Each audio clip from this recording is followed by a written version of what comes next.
Welcome to Talks with Dr. Gupta and friends. Let's tackle the uncomfortable but very real question. How long before the USA tries to take over Greenland? Not buy, not negotiate quietly, but force a change in sovereignty. First, let's ground ourselves in reality. Greenland is not some empty Arctic wasteland.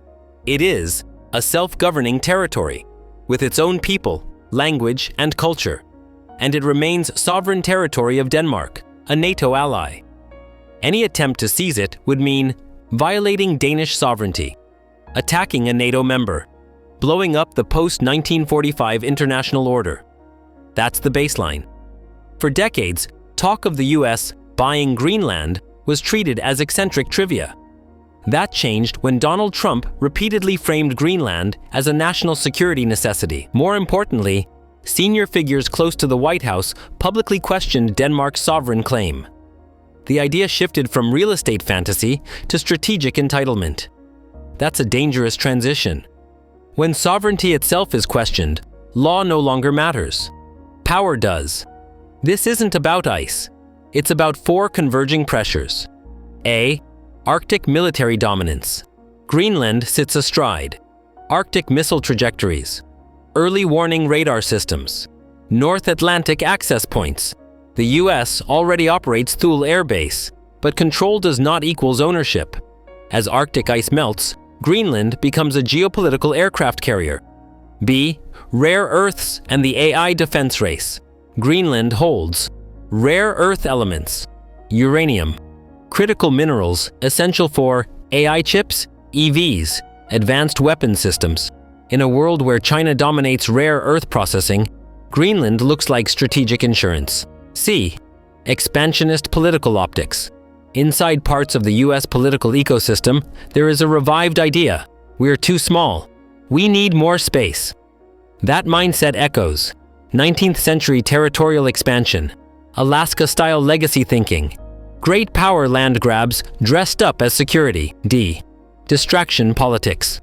Foreign adventures have always been a way to redirect domestic anger, reassert strength, create rally-around-the-flag moments.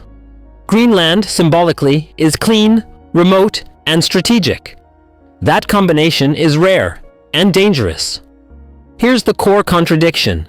Denmark is protected by NATO, whose foundation is Article 5. An attack on one is an attack on all. But what happens when the attacker is the United States itself? Who invokes Article 5 against Washington? Who enforces it? Who dares? This isn't hypothetical. It's an existential logic bomb inside NATO. And remember, 52 Danish soldiers died fighting alongside US forces in Afghanistan and Iraq. Denmark has been a model ally. From a European perspective, threatening Greenland is not strategy, it's betrayal. The most important insight: NATO is built on confidence, not contracts. The moment one ally threatens another, deterrence collapses, trust evaporates. Smaller states start hedging, rearming, or aligning elsewhere. You don't need an invasion to destroy an alliance. The threat alone is enough. Near term, 1 to 3 years. Direct military takeover? Extremely unlikely.